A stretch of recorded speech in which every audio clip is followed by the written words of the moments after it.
Aula 9. Nomes, siglas e conceitos. Olá, bem-vinda à 9ª aula do curso de Assistente de Recursos Humanos. Espero que você esteja entusiasmado para continuar com seu processo de aprendizagem. Bem, você já deve estar acostumado a relembrar o conteúdo aprendido na aula anterior. No entanto, como na aula anterior fizemos alguns exercícios para reforçar seu aprendizado, não há o que relembrarmos hoje. Muito bem, sendo assim, vamos dar continuidade ao nosso curso e aprender muito mais. Pois bem, nas próximas aulas do curso, falaremos sobre diversos conceitos essenciais no ambiente dos recursos humanos. Logo, o objetivo desta aula será apresentar a você todos esses conceitos. Aprenderemos nesta aula os seguintes conceitos: Contrato de trabalho. CLT, Consolidação das Leis do Trabalho. CTPS, Carteira de Trabalho e Previdência Social. IRRF, Imposto de Renda Retido na Fonte. INSS, Instituto Nacional do Seguro Social. PIS, Programa de Integração Social. PASEP, Programa de Formação do Patrimônio do Servidor Público. FGTS, Fundo de Garantia por Tempo de Serviço. Justiça do Trabalho, sindicatos e delegacias regionais de trabalho. Com esta aula você irá se familiarizar com esses conceitos e isso lhe ajudará em muito no restante do curso. Portanto, sua atenção e o empenho são essenciais para o seu sucesso. Sendo assim, vamos começar, pois os conceitos são muitos e o tempo é curto. O primeiro item a ser apresentado é o contrato de trabalho. Sendo assim, clique sobre o tópico Contrato de Trabalho que está no telão para acompanharmos a sua definição. Para explicar esse conceito, voltaremos um pouco no tempo para entender como tudo começou. Era o século XIX e o mundo passava por muitas mudanças, a chamada Revolução Industrial. As pessoas começaram a se especializar naquilo que faziam, ou seja, passaram a formalizar o seu trabalho. Assim, cada um sabia exatamente o que deveria fazer e quanto dinheiro receberia por isso. Mas os trabalhadores não tinham garantia nenhuma, nem seus patrões. Assim, muitos eram demitidos sem saber o porquê e outros abandonavam seus empregos sem motivo, o que deixava seus patrões furiosos. Decidiu-se então instituir o contrato de trabalho, que continha os direitos e deveres do patrão e do empregado. O contrato de trabalho era a garantia de que os empregados cumpririam seus serviços corretamente e também de que os patrões pagariam o que foi estabelecido. Pois bem, o contrato de trabalho é o documento que estabelece os compromissos, tanto do empregado quanto do patrão. Entre esses compromissos, podemos citar, por exemplo, duração e horário da jornada de trabalho, atribuições do empregado, data de pagamento do salário, benefícios e descontos, etc. O contrato de trabalho é, portanto, o instrumento de garantia de uma boa relação entre o empregado e o patrão. Além disso, existem alguns tipos específicos de contratos de trabalho. Vamos conhecê-los, mas antes responda a seguinte pergunta. Continuando com a aula, vejamos alguns tipos de contratos de trabalho. Veja no telão alguns desses tipos. Clique sobre o tópico Contrato por Prazo Determinado, que está no telão, para vermos sua definição. Como o próprio nome já sugere, contrato por prazo determinado significa que tem uma data específica para terminar. Clique agora sobre o tópico Contrato de Estágio ou de Aprendizagem. Contrato de estágio ou de aprendizagem, no qual a empresa contrata um estudante e ajuda a complementar a sua formação. E, por fim, clique sobre Contrato por Prazo Indeterminado. Contrato por prazo indeterminado, como o próprio nome diz, não tem data específica para acabar. O contrato por prazo indeterminado é o tipo de contrato de trabalho padrão. Ou seja, presume-se que quando uma empresa contrata um funcionário, deseja permanecer com o mesmo indefinidamente. Vamos fazer um pequeno exercício para fixar o que vimos até agora. Clique e arraste as palavras para completar a frase corretamente. Muito bem, continuemos com a nossa aula. Já que falamos de contrato de trabalho, passaremos agora para as leis que regem esses contratos.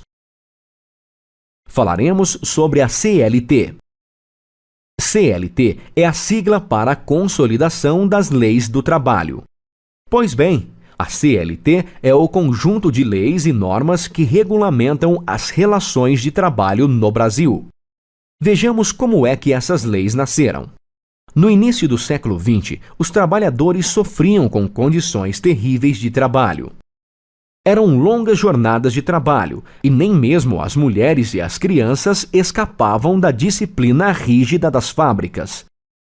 Cansados de sofrer tanto, os trabalhadores começaram a se organizar para reivindicar melhores condições de trabalho. Então, grandes greves aconteceram e o governo tentou reprimir os operários, mas não teve muito sucesso.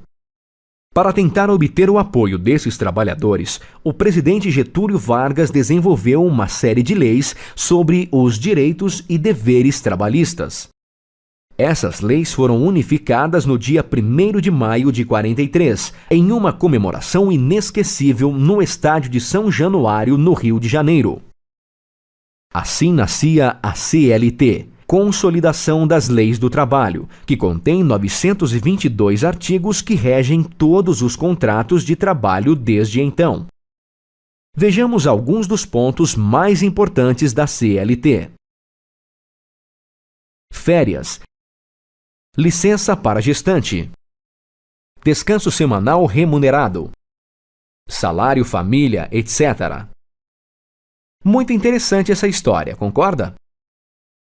Mas não se preocupe em decorar tudo isso, já que em sua apostila você encontrará todo o nosso conteúdo para consultar sempre que for necessário.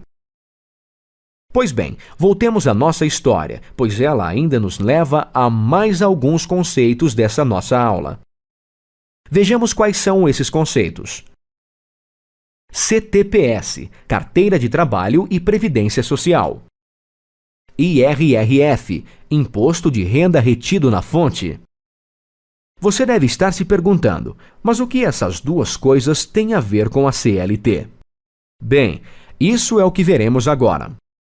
Sendo assim, clique sobre o tópico CTPS, Carteira de Trabalho e Previdência Social, para prosseguirmos com a aula. A CTPS, que é a sigla para Carteira de Trabalho e Previdência Social, já existia quando a CLT foi criada. Mas com a CLT, a Carteira de Trabalho tornou-se obrigatória. Veja o que diz o artigo 13 da CLT. A Carteira de Trabalho e Previdência Social é obrigatória para o exercício de qualquer emprego, inclusive de natureza rural, ainda que em caráter temporário, e para o exercício por conta própria de atividade profissional remunerada. Pois bem, a CTPS é, na verdade, o comprovante de ligação entre a empresa e o empregado. Nela constam detalhes de toda a vida profissional de uma pessoa, desde quais empresas em que já trabalhou até os salários recebidos. Na CTPS, também são anotados detalhes do contrato de trabalho do funcionário, tais como número de inscrição no PIS, conta do FGTS, etc. Na próxima aula, conheceremos detalhadamente a CTPS e destacaremos sua importância dentro do RH. Pois bem, vamos continuar. Eu havia dito que a CLT nos levava também ao IRRF, Imposto de Renda Retido na Fonte. Exatamente, vou voltar à história da CLT e você entenderá o porquê. Sendo assim, para prosseguirmos, clique sobre o tópico IRRF, Imposto de Renda Retido na Fonte, que está no telão. O sucessor de Getúlio Vargas, o vice-presidente Café Filho, instituiu no ano de 1954 o IRRF. Com esse imposto, as pessoas que recebiam salários mais altos tinham um desconto sobre este salário. O imposto de renda retido na fonte trata-se de um imposto cobrado sobre qualquer rendimento que esses trabalhadores têm. Ou seja, se o trabalhador recebe um valor como salário, esse salário sofre o desconto de um imposto, o IRRF. A ideia inicial do imposto de renda era a de fazer uma melhor distribuição das riquezas no país, tirando o imposto do salário dos trabalhadores e aplicando esse dinheiro em benefício de todos. A cobrança do IRRF varia e depende do valor dos rendimentos, ou seja, do valor do salário. Valores mais baixos são isentos, por exemplo. A Receita Federal divulga no seu site a tabela atualizada dos valores do IRRF.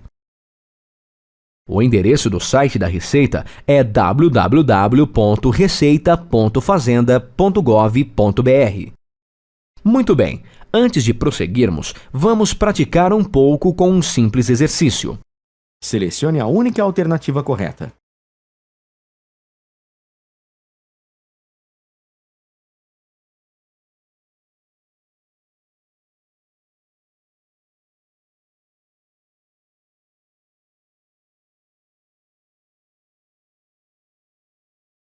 Muito bem, já que fixamos o conteúdo visto até agora, podemos avançar para novos assuntos. Falaremos agora sobre alguns programas assistenciais do governo, ou seja, programas de ajuda aos trabalhadores. Conheceremos os programas PIS e PASEP.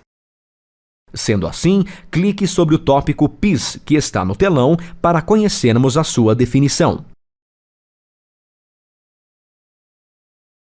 PIS é a sigla para Programa de Integração Social. O PIS foi instituído com a finalidade de promover uma melhor distribuição da renda nacional. Na verdade, o PIS é uma ajuda que o governo fornece aos trabalhadores que têm rendimentos baixos. O cadastro do trabalhador no PIS é feito no seu primeiro emprego. A empresa é responsável por esse cadastro, que pode ser feito em qualquer agência da Caixa Econômica Federal. Para isso, basta preencher o DCT, Documento de Cadastramento do Trabalhador, e entregá-lo na Caixa para que o cadastramento seja feito. Depois que o cadastro é efetuado, o trabalhador recebe um cartão emitido pela Caixa, com o seu número de inscrição no PIS. Vamos agora conhecer o PASEP, portanto, clique sobre sua sigla que está no telão.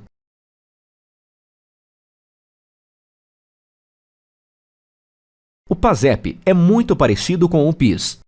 PASEP é a sigla para Programa de Formação do Patrimônio do Servidor Público. Na verdade, o que difere o PASEP do PIS é o fato do PASEP ser voltado aos servidores públicos civis e militares. Ou seja, o PASEP é destinado aos trabalhadores do governo, enquanto o PIS é para as empresas privadas. O PASEP é administrado pelo Banco do Brasil. Quem cadastra o trabalhador no PASEP é a entidade do governo na qual ele trabalha. Muito simples, concorda? Para reforçar ainda mais esse conceito, vamos fazer um exercício. Como você pode ver, na parte de baixo do telão existem dois botões referentes aos termos PIS e PASEP. Você deverá associar, clicar no botão correspondente à definição que será apresentada. Então, vamos lá.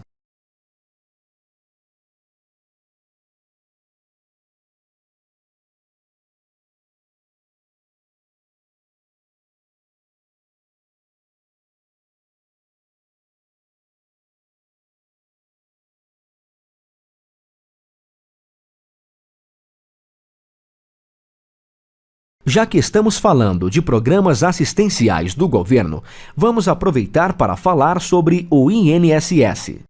Sendo assim, para continuarmos, clique sobre o tópico INSS que está no telão. INSS é a sigla para Instituto Nacional do Seguro Social. Ele é um órgão do governo, criado no ano de 1990 para organizar a Previdência Social. Eu tenho certeza que você já deve ter ouvido muito falar sobre Previdência Social. Mas você sabe o que é Previdência Social? Previdência Social é um conjunto de benefícios fornecidos pelo governo aos trabalhadores. Entre esses benefícios estão a aposentadoria, o seguro-desemprego, licença-saúde, etc. Observe no telão como a Previdência Social funciona. Todo mês é descontado um certo valor do salário de cada trabalhador. Esses valores passam a formar um fundo, como uma poupança. Os valores contidos nessa poupança são utilizados para o pagamento das aposentadorias, salário-desemprego, licença-saúde, etc. Todo trabalhador, desde que contribua com a Previdência Social, tem direito a esses benefícios. Portanto, a função do INSS é controlar todo esse processo, desde o desconto no salário do trabalhador até o pagamento dos benefícios. Pois bem, como vimos anteriormente, o salário de todo trabalhador sofre um desconto mensal referente ao INSS. O valor desse desconto varia de acordo com o valor do salário do trabalhador. Quanto maior o salário, maior o desconto. O INSS divulga uma tabela com os descontos relativos a cada faixa salarial. Essa tabela pode ser encontrada no site do INSS no endereço www.inss.gov.br. Outro ponto importante sobre o desconto do INSS é como esse desconto deve ser repassado pela empresa para o governo. É dever da empresa descontar o valor do INSS do salário do funcionário e repassá-lo ao governo.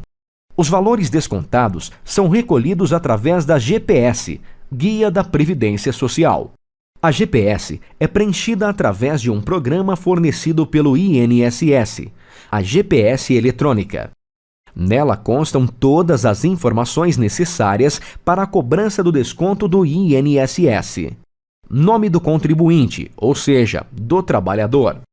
Vencimento da guia, ou seja, até quando a guia deve ser paga no banco. Competência, que nada mais é do que o mês do qual foi feito o desconto. Identificador, ou seja, o número do PIS do trabalhador. Valor do desconto do INSS. Outros descontos nos campos 7 e 8, se for o caso. Valor de outras entidades. Multas e juros, se for o caso. E o total a ser pago. A GPS pode ser paga em qualquer banco conveniado ao INSS. Lembre-se, o recolhimento do INSS é obrigatório. Muito bem, agora que já conhecemos os programas assistenciais do governo, vamos fazer um exercício para fixar esse conteúdo. Marque verdadeiro ou falso. Muito bem, tenho certeza que esse conteúdo está bem fixado. Mas se você tiver alguma dúvida, não se preocupe, pois todo este conteúdo está na sua apostila. Sendo assim, vamos partir para o último assunto da nossa aula. Último, mas muito importante. Falaremos agora sobre o FGTS, Fundo de Garantia por Tempo de Serviço. Para acompanharmos sua definição, clique sobre o tópico do FGTS que está bem aqui no telão. O FGTS foi criado no ano de 1966. Até 1988, o FGTS era opcional. Todo trabalhador contratado após esse ano tem direito ao FGTS. Vamos entender como o FGTS funciona. Quando um trabalhador é contratado por uma empresa, cria-se uma conta na Caixa Econômica Federal, a chamada conta vinculada. A conta vinculada é uma espécie de poupança que tem rendimento médio de 3% ao ano. Pois bem, todo mês a empresa tem a obrigação de fazer um depósito nessa conta do trabalhador. O valor desse depósito varia de acordo com o tipo de contrato de trabalho. Observe os principais. 8% do valor do salário em contratos por prazo indeterminado. Por exemplo, se o funcionário ganha R$1.000 por mês, o valor do depósito que a empresa deve fazer na conta vinculada é de R$80. 2% do valor do salário, em caso de contrato com prazo determinado. Ou seja, se um funcionário ganha R$ 800 mensalmente, o valor a ser depositado pela empresa na conta vinculada é de R$ 16. A empresa que não faz o depósito do FGTS até o dia 7 do mês fica sujeita à multa e a punições da Justiça do Trabalho. Outro detalhe importante sobre o FGTS é a multa no caso de rescisão contratual. No caso da empresa demitir um funcionário sem um motivo justo, ela deverá fazer o depósito de uma multa no valor de 50% do valor do FGTS. Não se preocupe em decorar todas essas porcentagens por enquanto, pois você encontrará esse conteúdo bem detalhado em sua apostila. Vale lembrar ainda que os valores depositados na conta vinculada só podem ser movimentados em alguns casos, como, por exemplo, demissão sem justa causa, fim do contrato por tempo determinado, aposentadoria do empregado, morte do empregado. No caso do empregado ou de algum dos seus dependentes contraírem alguma doença grave, como câncer ou AIDS. Ou ainda, no caso de utilizar o FGTS para financiamento da casa própria. A lista completa das situações em que a conta vinculada pode ser movimentada você encontrará na sua apostila. Antes de darmos continuidade com a aula, vamos fazer um exercício para ajudar a fixar esse assunto. Com base nos conceitos que acabamos de ver sobre o FGTS, clique sobre a resposta correta. Sendo assim, vamos continuar com a nossa aula. É muito importante lembrar que se os direitos trabalhistas não forem respeitados, a empresa fica sujeita às punições. Existem órgãos responsáveis por fiscalizar se esses direitos estão sendo respeitados. Vamos agora conhecer cada um deles. DRT – Delegacia Regional do Trabalho. As DRT são órgãos do Ministério do Trabalho que existem para assegurar o cumprimento das normas de proteção ao trabalho. Cabe a elas também punir as empresas que descumprirem essas normas. Sindicatos. Sindicatos são associações de trabalhadores do mesmo ramo ou atividade, como, por exemplo, o Sindicato das Secretárias, do qual a Isabela faz parte. Os sindicatos defendem os interesses dos seus associados. O sindicato tem muita importância nas relações de trabalho.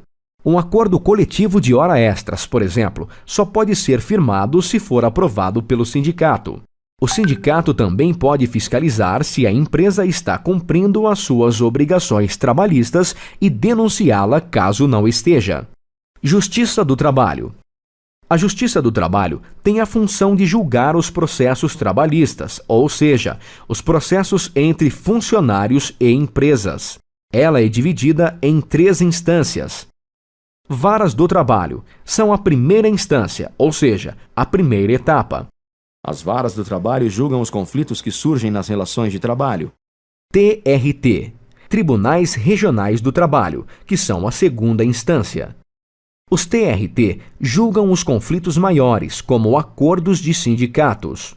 E, por fim, TST, Tribunal Superior do Trabalho, são a última instância da Justiça do Trabalho. A principal função do TST é uniformizar os julgamentos em todo o território nacional, ou seja, padronizar a aplicação da lei trabalhista, garantindo os direitos das empresas e dos empregados. Portanto, tem bastante gente de olho no que a empresa está fazendo. Cabe a você, como um ótimo profissional de RH, cuidar para que tudo seja feito como a lei determina. Assim, não haverá problemas com a Justiça do Trabalho. Antes de terminar nossa aula, vamos testar seus conhecimentos. Escolha sim ou não para esta afirmação. Muito bem, nossa aula termina aqui.